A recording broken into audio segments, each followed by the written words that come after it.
मीरा खंडेलवाल जी। श्री हरिवंश महाराज जी, आपके चरणों में कोटि कोटि प्रणाम। महाराज जी, संसार में सभी संबंध मिथ्या होने पर भी इनमें राग होता है। महाराज जी, जिन संबंधों से राग है वही निरंतर अपमानित करते हैं, फिर भी राग नहीं छूटता। महाराज जी, ऐसे में भजन के बिना ज्ञान नहीं होता और ज्ञान के बिना राग का त्याग नहीं होता। किसका है? हाँ, तो डट के भजन करे, अभी राग का त्याग हो जाएगा। उम्र क्या, करोड़ों जन्म हो जाएंगे, नहीं छूटेगा राग। करोड़ों जन्म हो गए, जहां जन्मते हैं वहीं राग कर बैठते हैं। राग तो हमारे साथ ही रहता है ना। जिनसे राग करते वो नहीं रहते साथ, लेकिन राग तो रहता है ना। जिस वस्तु व्यक्ति स्थान का संयोग हुआ उसी से राग कर बैठते हैं। अब मान लो पूर्व जन्म में आप क्या थे, आपका कौन परिवार था, आपको पता नहीं, लेकिन इस जन्म में इस शरीर से राग, शरीर संबंधियों से राग, शरीर सेवन करने वाली वस्तुओं से राग। ये मेरा चम्मच, ये मेरी थाली, ये मेरा मकान, ये मेरा दुकान। इसी राग का नाश हो जाए तो परमात्मा प्राप्ति हो जाए। इसी के लिए विवेक की जरूरत है। विवेक के द्वारा ही राग का नाश होता है, और विवेक होता है भजन और संत समागम से। डट के भजन करो। देखो मीरा जी ने डट के भजन किया तो कहती, मेरे तो गिरधर गोपाल दूसरो न कोई, दूसरो न कोई। ये दूसरो न कोई ही वैराग्य है। दूसरो न कोई, भगवान के सिवा हमारा कोई नहीं है, और वास्तविक कोई नहीं है। ना कोई था, ना कोई रहेगा। दुनिया में लाखों का मेला जुड़ा, हंसा जब जब उड़ा तो अकेला उड़ा। कोई साथी तो गया नहीं। तो अगर ये ज्ञान हो जाए तो जीते जी वैराग्य करके सब में भगवत भावना करके सेवा करे, कोई परेशानी नहीं। लेकिन अपनापन भगवान से ना होने के कारण, शरीर और शरीर संबंधियों से अपनापन होने के कारण हमारे को भजन का आनंद नहीं आता, भगवान प्यारे नहीं लगते। ऐसी प्रीति जिनका नाम लेते रोमांच हो जाए, रसुप प्रवाह होने लगे, उसे तो भक्ति कहते हैं। अभी कहाँ भक्ति हमारे अंदर है? लड़का बहू की भक्ति है, परिवार की भक्ति है, नाना प्रकार के भोगों की भक्ति है, प्रभु की भक्ति कहाँ है? क्यों? असलियत में वो भक्ति आ जाए तो अभी आनंद आ जाए। तो नाम जप करो खुद। कौन सी मेहनत लगती है राधा राधा रटने में, राम राम कहने में, कृष्ण कृष्ण कहने में। निरंतर अभ्यास करो, खूब नाम जप करो, देखो हृदय आनंदमय हो जाएगा। ऋतुश्री जी जयपुर से। राधा वल्लभ श्री हरिवंश महाराज जी।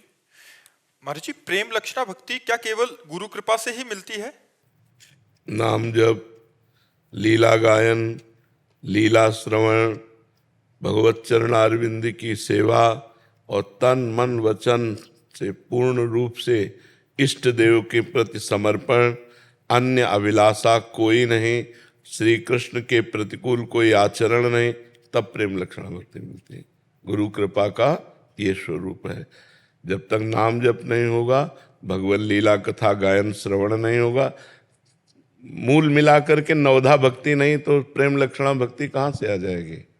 जब तक श्रवण कीर्तन स्मरण विष्णु पाद सेवन अर्चन बंधन सख्यात्म समर्पण 9 प्रकार की भक्ति नहीं, तो प्रेम लक्षणा भक्ति आ ही नहीं सकती है। श्रवण कीर्तन जितना अधिक होगा उतने भगवान की प्रति प्रियता बढ़ती है। शरणागति भी श्रवण से ही होती है। विभीषण जी कह रहे, श्रवण सुजस सुनि आयऊं प्रभु भंजन भवभीर, त्राहि त्राहि आरति हरन शरण सुखद रघुवीर। जब तक हम खूब भगवान की चर्चा नहीं सुनेंगे, नाम जप नहीं करेंगे, भगवत सेवा नहीं करेंगे, तो प्रीति कैसे हो जाएगी? सुनना, बोलना, देखना, खाना पीना, उठना बैठना सब भगवान के लिए हो, तब भगवान के चरणों में प्रीति होगी, और प्रीति का ही नाम प्रेम लक्षणा भक्ति है। ऐसे प्रेम लक्षणा भक्ति नहीं हो जाती।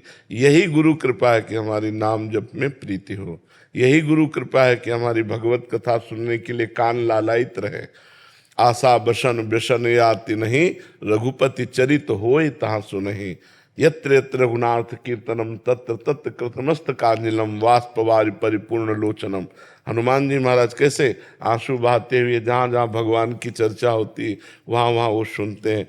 तो हम 5200 रस में फिरे, खोजत नेह की बात, प्रिया प्रीतम के प्रेम की बात, भगवान के प्रेम की बात जहाँ हो रही हो वहाँ बैठकर सुनने का स्वभाव बनावे, खूब नाम जप करे, गुरु चरणों का संत चरणों का आश्रय रखे, तो प्रेम लक्षणा भक्ति प्राप्त हो जाती है।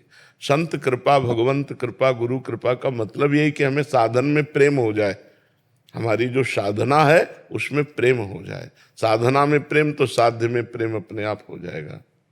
अनूप सिंह भाकुनी जी। श्री हरिवंश। श्री हरिवंश महाराज जी, कर्म, नियति, भाग्य और धर्म में क्या संबंध है? कर्म, नियति, कर्म वर्तमान में किया जाता है। नियति जो पहले से भाग्य निश्चित हो गया उसे ही कहते हैं। भाग्य और नियति अलग अलग नहीं है। बोले इसकी नियति निश्चित है अर्थात तुम्हारा दैव प्रारब्ध निश्चित है, भाग्य निश्चित है। तो जो नियति शब्द है उसे भाग्य ही कहते हैं कि नियति ने निश्चित कर दिया है वही होगा। नियति माने दैव, दैव माने प्रारब्ध, प्रारब्ध माने भाग्य। चाहे दैव कहे, चाहे प्रारब्ध कहे, चाहे भाग्य कहे, चाहे नियति कहे, वो एक ही शब्द का पर्यायवाची दो शब्द है।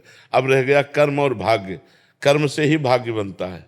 तो जो पूर्व में हमने कर्म किए वो दो प्रकार के होते हैं, शुभ और अशुभ। शुभ का मतलब होता है पुण्य, अशुभ का मतलब होता है पाप। पाप और पुण्य रूपी कर्म से ही हमारे इस शरीर का निर्माण हुआ है और शरीर का प्रारब्ध निश्चित है। किस समय कहाँ कौन सी गति अच्छी या बुरी होनी वो नियति में पहले से लिखी। नियति माने भाग्य, भाग्य माने प्रारब्ध, प्रारब्ध माने दैव। समझ पा रहे हैं आप? तो अब हम जो कर्म कर रहे हैं वर्तमान में इसे क्रियमाण कहते हैं। क्रियमाण माने नवीन कर्म।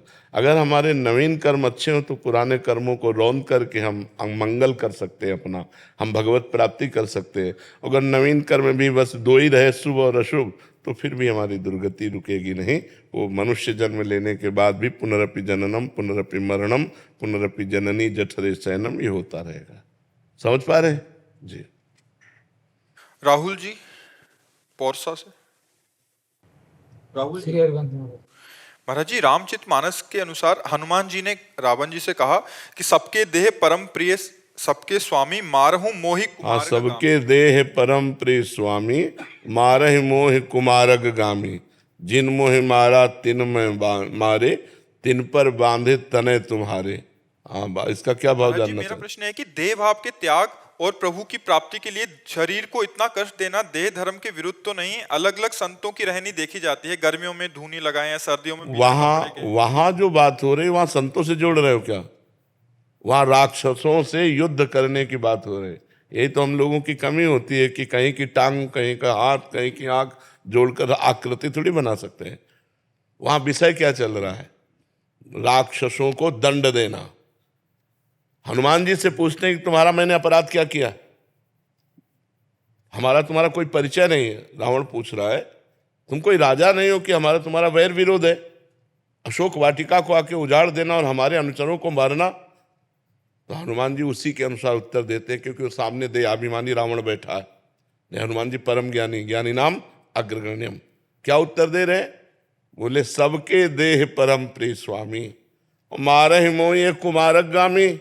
तो जिन मोहि मारा तिन मैं मारे तिन पर बांधे तने तुम्हारे। मोहि न कछु बांधे कै लाजा किन चाहो निज प्रभु कर काजा। समझ पा रहे आप? उसका तात्पर्य वहां देह की प्रियता दिखाना हनुमान जी को नहीं है। हनुमान जी को ऐसे देहाभिमानी को सिद्धांत वर्णन करना है कि मैंने ऐसे नहीं मारा है। सबके देह प्रिय, तुम्हारे अनुचरों ने मुझे मारा, मैंने उनको मार दिया। वहां बात यह है हनुमान जी परम ज्ञानी कोई देह प्रिय महात्मा थोड़ी है, वो तो परम ज्ञानी महात्मा है।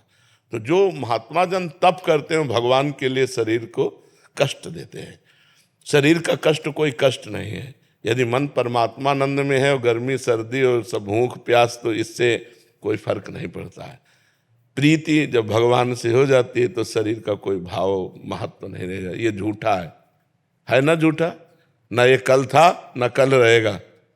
ये केवल वर्तमान में दिखाई दे रहा है, कल नहीं था, कल नहीं रहेगा। मतलब कल का तात्पर्य है जैसे आपकी आयु कितनी है? हाँ, तो 30 वर्ष पहले नहीं था ये रूप और पता नहीं 30 सेकेंड बाद रहेगा कि नहीं रहेगा, इसका भरोसा नहीं है। तो ये टिकाऊ चीज नहीं है। तो इससे हमने जो प्रियता कर रखी है उस प्रियता को तप के द्वारा नष्ट किया जाता है। ये तप है। गर्मी सर्दी बरसात भूख प्यास मान अपमान ये सब सहना तप के अंतर्गत आता है। समझ पा रहे हैं आप? सर्वार्थ जी गाजियाबाद। महाराज जी, एक बार आपने सत्संग में बताया था कि जैसे सोचोगे वैसा ही होगे। मैं रोज कहता हूँ हमारे माई श्यामा जी को राज, मैं जैसा भी हूँ श्री जी का हूँ और अंदर से ये भाव रखता हूँ कि श्री जी ने इस अधम जीव को अहेतु की कृपा करके स्वीकार कर लिया। तो महाराज जी, क्या इस प्रकार मैं श्री जी के आश्रित हो जाऊंगा? नाम जब करते रहो, ऐसा सोचते रहो, हो जाओगे, पक्का हो जाओगे। कोई संशय नहीं जी। वर्षा जी, श्री हरिवंश महाराज जी।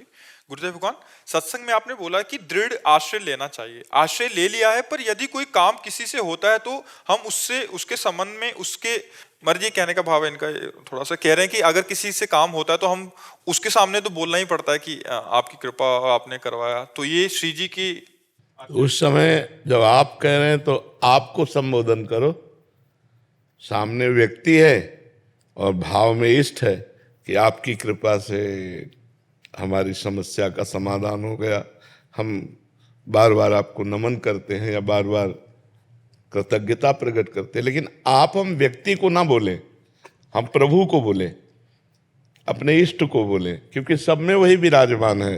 संबोधन व्यक्ति को कर रहे हैं लेकिन भावना इष्ट की कर रहे हैं, इसमें कोई अंतर। जैसे कोई व्यक्ति आया, आपने बड़ी कृपा की, आप आके दर्शन दिए, हमें बड़ा सुख मिला आपको, तो अब आप शब्द तो एक व्यक्ति का लग रहा है लेकिन हम अपने इष्ट को बोल रहे हैं, तो हमारा कोई अनन्यता में फर्क नहीं हुआ। आपने बड़ी कृपा की, आप बड़े करुणा में हैं, आपके दर्शन से हमें बड़ा सुख मिला। तो व्यक्ति अगर अपने को समझ रहा है तो वो समझा करे। हम तो अपने इष्ट से बोल रहे हैं, अपने परमात्मा से बोल रहे हैं, अपनी श्री जी से बोल रहे हैं, अपने प्रभु से बोल रहे हैं जी। सिद्धार्थ सिंह जी, हरिद्वार से। राधे राधे महाराज जी। महाराज जी, जब भी किसी ग्रंथ या शास्त्र को पढ़ता हूँ या सुनता हूँ, उस दौरान मन में अनेक प्रश्न और तर्क उठते हैं। इसके समाधान के बिना यदि मैं आगे बढ़ने की कोशिश करता हूँ तो मन में और दुविधाएं उत्पन्न हो। इसीलिए कोई भी ग्रंथ स्वतंत्र रूप से पढ़ने के लिए नहीं कहा गया, गुरुमुख से सुनने के लिए कहा गया है। महापुरुष प्रथम सुने भागवत भक्त मुख भगवत वाणी, भगवत वाणी गीता जी, भागवत जी, ये भक्त के मुख से सुने तो जो तुम्हारे प्रश्न होंगे उनका समाधान तुरंत होता चला जाएगा। अब जैसे कोई ग्रंथ यहाँ हो रहा हो, अब किसी का भी प्रश्न उठे तुरंत समाधान होता चला जाएगा। अब अंदर अभी मलिन मन है, कोई निर्मल मन में प्रश्न नहीं उठता। जब बिल्कुल निर्मल मन हो जाता है तो उसमें कोई प्रश्नवाचक चिन्ह नहीं रहता, वो परमात्मा स्वरूप हो जाता है। तो जब तक थोड़ी मलिनता रहती तब तक प्रश्न रहते हैं, और जब तक प्रश्न रहते हैं संशय आत्मा, तो वो संशय अशांति पैदा करता रहता है। और हमारा शास्त्र स्वाध्याय या साधना का फल है शांति, तो हमें चाहिए किसी महापुरुष के सानिध्य में ग्रंथ का एक बार श्रवण करें, या जो प्रश्न हो उनको लिख लें, किसी महापुरुष से उनका समाधान कराते चले, तभी हमारी चित्तवृत्ति परमात्मा में आगे बढ़ेगी। महाराज जी, मेरा एक प्रश्न था शास्त्र पढ़ते समय, जैसे यदि सब भगवान की लीला है तो क्या दूसरों के साथ बुरा करना भी भगवान की लीला मानी जाएगी? और यदि ऐसा है तो लोग, यदि आप दूसरों के साथ बुरा करते हैं तो भगवान के भक्त ही नहीं है, आप परमार्थ के पथिक ही नहीं है, तो आपका प्रश्न ही नहीं बनता है। भगवान की सब लीला है, ये वो कह सकता है जो भगवान को प्राप्त है या भगवान को प्राप्त करना चाहता है। जो पापाचरण, किसका प्रश्न है? जो पापाचरण करेगा तो भगवान की लीला में नरक भी है, भगवान की लीला में जेल भी है, भगवान की लीला में पुलिस भी है, भगवान की लीला में डंडा भी है। तो स्वीकार करो ये डिपार्टमेंट, ये भी तो डिपार्टमेंट है भगवान का। बुरा जो कर रहा है वो सोच ही नहीं सकता कि भगवान की लीला है, और जो सोचता है भगवान की लीला का वो बुरा कर ही नहीं सकता है। विचार करो, अब जैसे ये नाम जब कर रहे हैं, ये बुरा कर सकते हैं क्या? हृदय की स्थिति हो, जैसे हम इसलिए बोला बच्चा, तो जैसे लोग कह देते हैं भगवान की इच्छा के बिना पत्ता भी नहीं हिलता है। आपकी इच्छा ना हो तब आप ये बात कह सकते हो भगवान की इच्छा के बिना पत्ता नहीं हिलता। यदि आप इच्छाओं के जाल में फंसे हुए हो तो आपको बोलने का अधिकार नहीं है। ये इच्छा रहित महापुरुष कहता है भगवान की इच्छा के बिना पत्ता नहीं हिलता। तो भगवान की इच्छा सर्व मंगलमयी होती है, कभी किसी का मंगल नहीं होता। मंगल भवन अमंगलहारी। अपनी इच्छाओं का जिसने दमन कर दिया, अपनी इच्छा को जिसने वाहेगुरु भगवान की इच्छा में मिला दिया, वो ये देखता है कि चराचर जगत भगवान की इच्छा से चल रहा है, और जो ये देखता है भगवान की इच्छा से चल रहा है उसमें इच्छा होती नहीं, इसलिए उससे कभी पाप होते ही नहीं। समझ पा रहे आप? अजय सिंह जी, महाराज जी आपके चरणों में कोटि कोटि प्रणाम। महाराज जी, आपका सत्संग सुनने में से जीवन में बहुत परिवर्तन आया है। महाराज जी, मैं राधा नाम जप करता हूँ। महाराज जी, मेरा प्रश्न है कि सांसारिक इच्छाएं जब समाप्त होती हैं तो तब कैसा होता है? मेरी इच्छाएं समाप्त हो रही हैं, उससे कहीं मेरा अहंकार तो नहीं बढ़ रहा? महाराज जी, मुझे कैसे पता लगेगा? पेट भरता है तो पड़ोसी नहीं बता लिया था अपने को अनुभव हो जाता है ना। कि हमारा पेट भर गया। ऐसे ही जब हमारी इच्छाएं, अभी इच्छाएं शांत थोड़ी है, अभी इच्छाएं परमात्मा प्राप्ति के बाद शांत होती हैं असली में। जब परमात्मा बोध हो, जिसके प्राप्त होने के बाद कुछ प्राप्त करना बाकी नहीं रहता। और जब तक परमात्मा प्राप्ति न हो तब तक धोखा हो सकता है। अपने मन पर विश्वास न करे, नहीं, संयोग होते ही इच्छा तत्काल प्रकट हो जाएगी। जीने की इच्छा, मान लो अभी कोई गोली मारे तो बचने की इच्छा होगी ना, जीने की इच्छा होगी। इच्छा रहित पुरुष का अगर गर्दन भी उतार दी जाए तो उसके अंदर कोई शोक नहीं होगा, कोई भय नहीं होगा। जब इच्छा रहित है तो भगवान उसके हृदय में प्रकाशित हो जाते हैं। चाह, इच्छा, चाह रहित, चिंता रहित, मनुआ बेपरवाह, जिनको कछु न चाहिए वो साहन के साह। जाहि न चाहिए कबहु कछु, तो तुम सन सहज सने, बसो निरंतर तासुर, सो राउर निजगे। अभी हम धोखे को सत्य न मान ले। अभी जब तक भगवान का साक्षात्कार न हो तो ये इच्छा बढ़ाते रहो कि मुझे भगवान मिले, मेरा भजन निरंतर बढ़ता रहे, मुझे साधु समागम मिले, मैं शास्त्र स्वाध्याय करूं, मेरे द्वारा कोई अधर्म ना हो। ये इच्छाएं बढ़ाते रहो, तो अन्य इच्छाओं को काटते रहो। जब ये इच्छा परमात्मा प्राप्ति हो जाएगी तब एकदम समाप्त, जैसे शांत समुद्र, कोई लहर नहीं, फिर कोई इच्छा ही नहीं उदय होगी। जब तक भगवान का साक्षात्कार नहीं होता तब तक ये मानना कि मैं इच्छा रहित हूं, धोखा है। बहुत सावधान रहे, समझ पा रहे ना। और जब अपने इच्छा रहित, अपने को, मीरा जी कहते गिरधर मुझे कितना प्यार करते हैं ये मेरा हृदय जानता है। ऐसे ही जो हमें भगवदानंद की अनुभूति होगी वो किसी से पूछनी थोड़ी पड़ेगी, वो तो मेरे को ही अनुभूति होगी ना। इच्छा रहित होने पर कौन सी स्थिति आती है, द्वंद्वातीत, कामना रहित, अध्यात्म में नित्य स्थित, वो अपने को अनुभव में आएगा। अभी वो स्थिति नहीं है, इसलिए आप प्रश्न कर रहे हैं। वो स्थिति में प्रश्न ही नहीं होता है। इच्छा हुई ना प्रश्न करने की, ये भी तो इच्छा है। इच्छा हुई ना प्रश्न करने की, तो ये भी तो इच्छा है ना, उसमें इच्छा ही नहीं रहेगी। वो स्वयं अनुभूति की, अनुभवगम में भजे जय संता, वो स्वयं अनुभव में है। खूब नाम जप करो, शास्त्र स्वाध्याय करते रहो, संतों का संग करते रहो, अच्छे आचरण करो, स्थिति आ जाएगी। श्रेय तिवारी जी सतना से। राधे राधे। राधे राधे महाराज जी। महाराज जी, आपके सत्संग को पिछले 1 वर्ष से सुनने का सौभाग्य प्राप्त हो रहा है, जिससे जानकारी प्राप्त हुई कि नाम जप 3 प्रकार का होता है। क्या मन ही मन भगवान का ध्यान करते हैं जिसमें जिव्या ना चल रही हो को भी नाम जप ही माना जाएगा? महाराज जी, प्रभु का ध्यान चल रहा है बट अंदर से कुछ नहीं चल रहा और जिव्या भी नहीं चल। नहीं, इस धोखे में मत रहिए। नाम जप चलना चाहिए, जिव्या चले ना चले उसकी बात अलग होती है। राधा राधा राधा, अब ध्यान करो प्रभु का, तो क्या फर्क पड़ता है। अब हम प्रभु के ध्यान की बात कर रहे हैं तो मन इतना निश्चल प्रभु में तो लगा नहीं है, वो संसार में चलता रहेगा। नाम चल नहीं रहा तो हमारा समय व्यर्थ चला गया। अव्यर्थ कालत्वम, भक्त का 1 सेकंड भी व्यर्थ नहीं जाता है। इसीलिए निरंतर अव्याव्रत भजना, देवर्षि नारद जी ने, अव्याव्रत माने होता है तैल धारा, राधा राधा। अब हमारा दिमाग 2 काम कर सकता है एक साथ। हमारे दिमाग की ऐसी क्षमता है कि 2 काम एक साथ कर सकता है, नाम भी जप कर सकता है और ध्यान भी कर सकता है।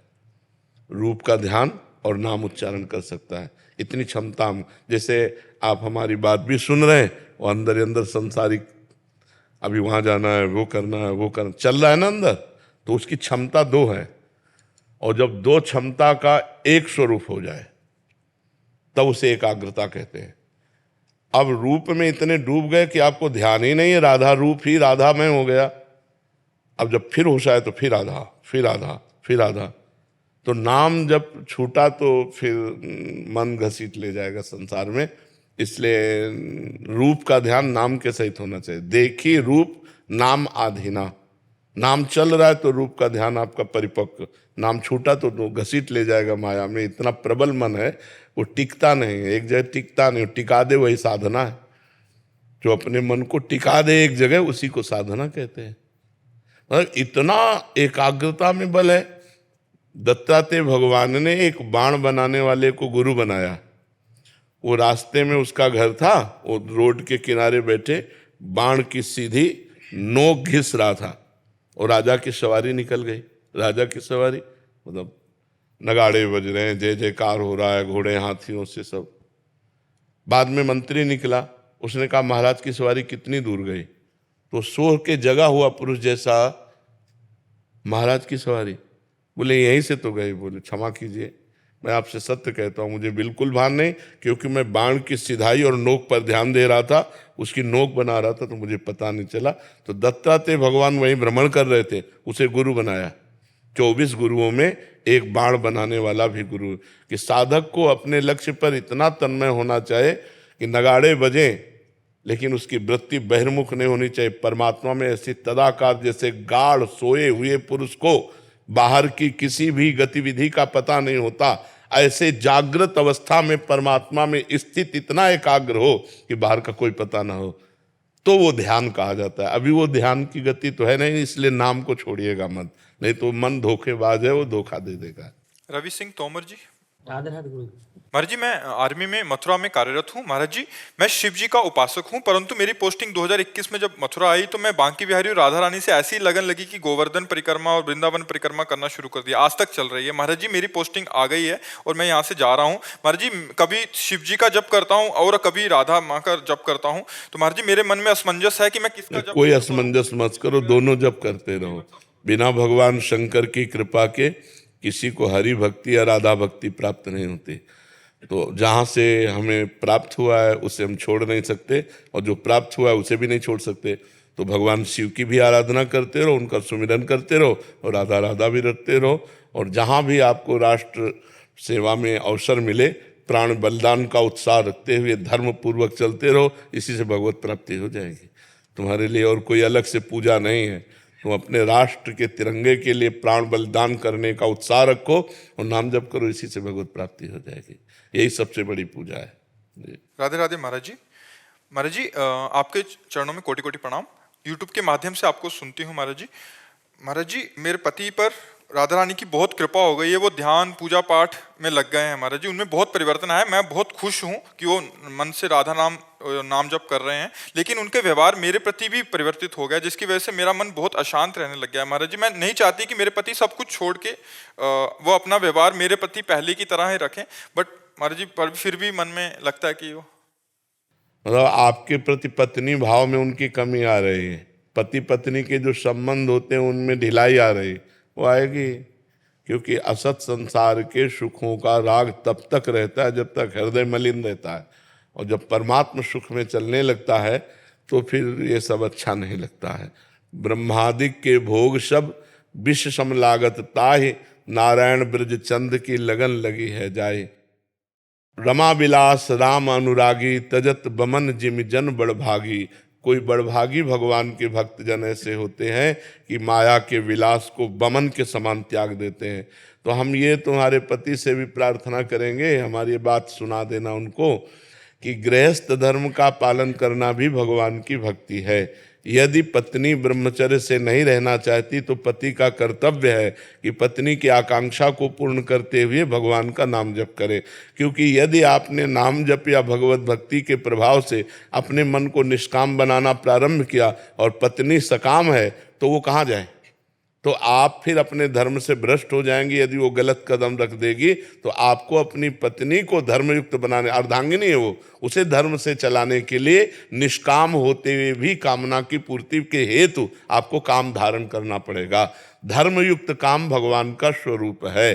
धर्म विरुद्ध काम जो है वो नरकगामी बनाता है, वो नरक का द्वार है। कामः क्रोधा तथा लोभा तस्मात् दैत्यम त्यजेत, वो जो धर्म विरुद्ध है। इसलिए भगवान का आदेश है कि अपनी पत्नी की कामना पूर्ण करने के लिए उचित समय पर शास्त्र संयम के अनुसार धर्मयुक्त काम का व्यवहार करना चाहिए। ये भी भक्ति ही है, ये भक्ति के विरुद्ध नहीं है। जी, मेरा इतना वो नहीं कि वो ब्रह्मचर्य का मतलब बहुत पालन ना करें या ऐसा कुछ। मेरा ये है कि बहुत ज्यादा परिवर्तन हो गया है। सिर्फ ये, अरे परिवर्तन इसका स्वरूप ही है भजन का ऐसा। जब भजन में वास्तविक हृदय से मन लग जाता है तो फिर दो जगह प्यार नहीं होता, संसार और भगवान। फिर भगवान से प्यार करते हुए संसार का निर्वाह तो किया जा सकता है, लेकिन संसार से प्यार नहीं हो सकता है, पक्की बात है। क्योंकि ये ऐसा है जैसे सत्य वस्तु का बोध करने की जब, तो फिर संसार का राग नहीं रहता है। ये केवल बनावटी फूल तब तक अच्छा लगता है जब तक असली फूल नहीं मिल जाता। बनावटी फूलों की सुगंध तब तक प्यारी लगती है जब तक असली परागयुक्त पुष्प नहीं मिल जाता। ऐसे ही संसार ये स्वाप्निक है, जब तक सच्चिदानंद भगवान का सुख नहीं मिलता तब तक ये आकर्षित करता है, और जब वो सुख मिल जाता है तो फिर, तो इसलिए हमें लगता है आप भी गर्वित रहें कि आपका पति धर्मात्मा है। ये नहीं चाहती हूँ कि मैं उनकी किसी भी पूजा पाठ या किसी चीज में बाधा बनूं। मेरे साथ ऐसा हो रहा है कि मेरा मन पूजा से, हाँ क्यों नहीं, वो चूंकि आपके अंदर क्या है, आपके अंदर जो एक पति के द्वारा पत्नी को प्रियता चाहिए वो नहीं मिल रही, इसलिए मन आपका संतुष्ट हो रहा है। लेकिन आप सच्ची मानिए, राधा रानी से मैंने बहुत प्रार्थना करी कि मेरे मन में बहुत गलत भाव आ रहे हैं। मैंने बहुत प्रार्थना करी, मुझे आपसे बस एक बार मिला दे, मेरे मन में ये भाव सही आ रहे गलत आ रहे, मैं उसका विचार नहीं। हाँ, अगर आप सावधान न रहे तो आपके अंदर अश्रद्धा भी हो जाएगी, भक्ति में कमी आ जाएगी। लेकिन ये ठीक नहीं है, वो गलत नहीं है इसलिए ठीक नहीं है। और उनको भी ये सुना देना कि वो हमारी बात को समझने की चेष्टा करें। अवतार सिंह जी पंजाब से। मर्जी सत श्री अकाल।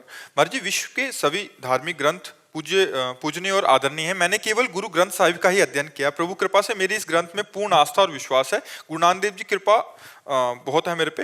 मर्जी, लगभग पिछले 1 साल से यूट्यूब के माध्यम से आपको सुन रहा हूँ। आपके विचार गुरु ग्रंथ साहिब से बहुत मिलते हैं। इस गुरु ग्रंथ साहिब ने पूर्ण ज्ञानी के लक्षण बताए हैं, उन्हीं लक्षणों को देखकर आपके दर्शन के लिए आया हूं। महाराज जी, मेरी दिनचर्या में मैं सुबह 2:30 से 3 बजे उठकर 1.5 घंटा वाहिगुरु जी का नाम सिमरन करता हूं। उस वक्त मेरे को आनंद के साथ साथ बहुत वैराग्य आता है, आंखों से आंसू बंद ही नहीं होते। आनंद का शब्दों में बयान नहीं कर सकता। यही फल है, यही फल है सुमिरन का। यही फल है कि जितना आप सुमिरन करोगे तो ये दृश्य झूठा है, टोटल झूठा है। जैसे सोने में कंगन है, कंगन झूठा है, सोना सत्य है। कंगन नाम झूठा है, ना कंगन ये पहले था ना बाद में रहेगा। पहले भी सोना था, बाद में भी सोना रहेगा। तो बीच में जो कंगन भास रहा है वो सोना ही है। पहले परमात्मा था, बाद में परमात्मा रहेगा। तो बीच में जो भास रहा है वो केवल परमात्मा है। ये जो दिखाई दे रहा है स्त्री पुरुष जड़ चैतन्य, ये नहीं है। तो जितना हम नाम जप करेंगे वाहिगुरु का, तो उतने हमें इससे वैराग्य होगा। अपने शरीर से, दूसरे के शरीरों से, भोगों से वैराग्य। अगर वैराग्य नहीं हो रहा तो हमसे कोई जरूर गलती हो रही है। अगर नाम जप से हमारा संसार की प्रियता का नाश नहीं हो रहा तो हमसे कोई गलती हो रही है, हमसे कोई धर्म विरुद्ध आचरण हो रहा है, कोई गलत बात हो रही है। नहीं तो इसका परिणाम ये बिल्कुल मन भागता है। संसार से किसी से बात नहीं करना अच्छा लगता, कोई भोग अच्छा नहीं लगता। एक अजीब सी व्याकुलता होती है, उस व्याकुलता को प्रिय लगता है एकांत। एकांत बैठे रहना, कोई गुफा हो, नदी का किनारा हो, वृक्ष हो, या अपने घर में ही ऐसे एकांत जिससे हमसे कोई संबंध न रखे, हमसे कोई बात न करे। ये वाहिगुरु के नाम की कृपा का फल है। घर वाले और जो शरीर के संबंधी हैं वो सोचते हैं कि मैं डिप्रेशन में हूं, पर ऐसा नहीं। नहीं नहीं नहीं नहीं अभी तो मान लो जैसे आपसे बात कर रहे हैं तो दूसरा रूप है, और जहाँ हम एकांत में होते हैं तो कई बार हमारे ही सेवा में जो रहते हैं वो कहते हैं महाराज जी नाराज हो क्या। उनको लगता है कि महाराज जी किसी विशेष उसमें नाराज हो गए। अब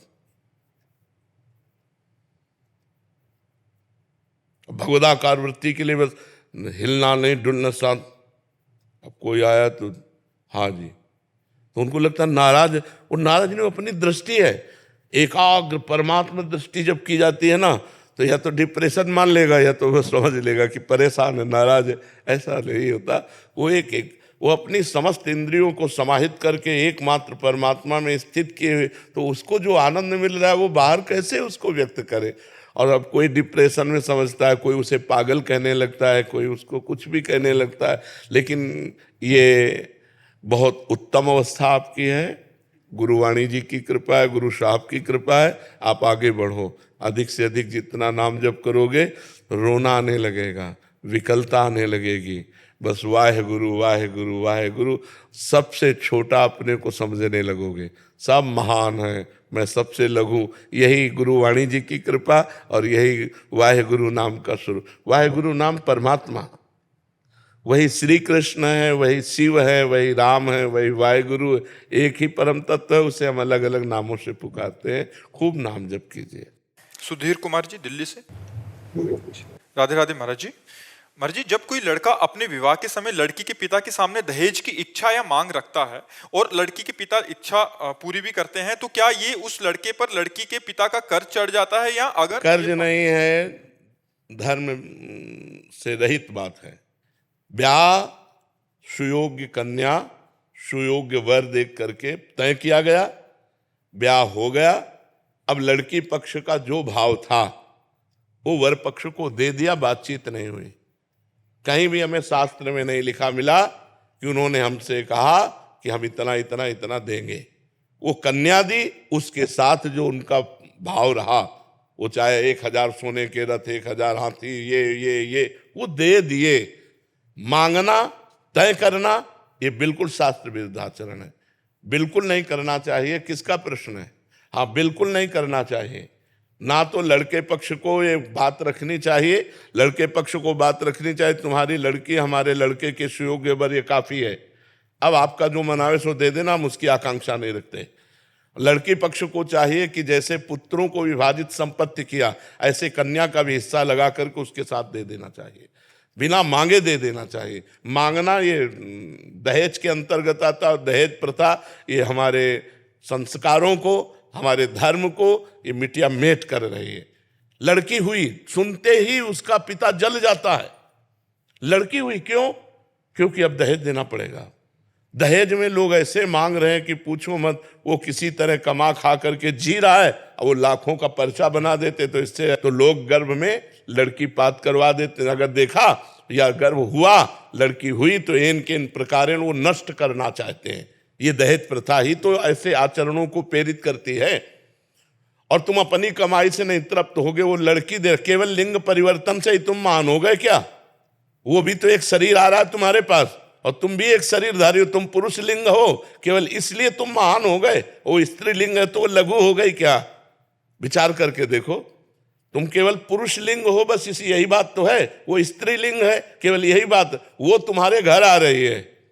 ब्याह का तो मतलब है कि जो पान फूल बने वो हम आपके चरणों में समर्पित करते हैं, अपनी बेटी समर्पित करते हैं, आप आनंद से गले लगा करके उनको विदा किया, ये बात रही। और ये दहेज प्रथा जब तक रहेगी हमारे समाज में कलंक है, कैंसर है। ये जो लड़कियों के अस्तित्व को मिटाने वाली है, जो लड़की के प्रति हे भाव पैदा करने वाली। और ये लोग नहीं समझते कि आज हमारे राष्ट्र की प्रथम पुरुष राष्ट्रपति लड़की ही है। और आज बॉर्डर में सेना के साथ जोड़ पे जोड़ कंधा मिलाए लड़कियां खड़ी हैं। लड़कियां कोई साधारण समझते हो, दैवी शक्ति है।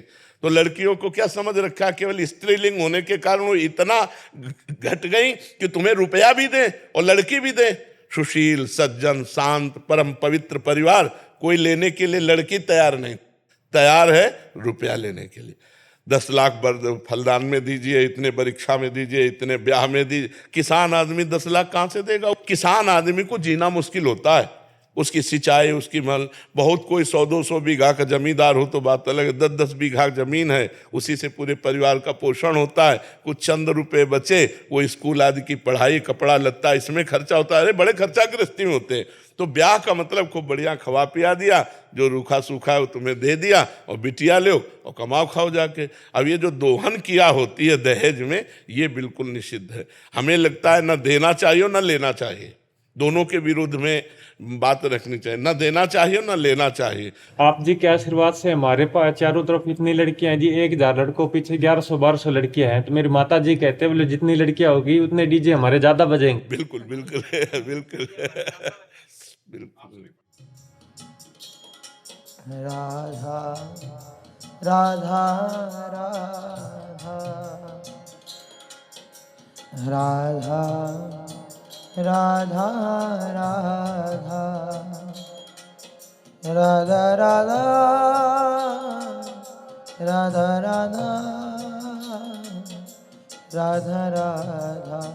राधा राधा राधा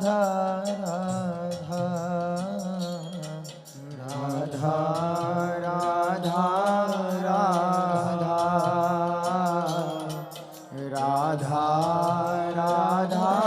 राधा राधा राधा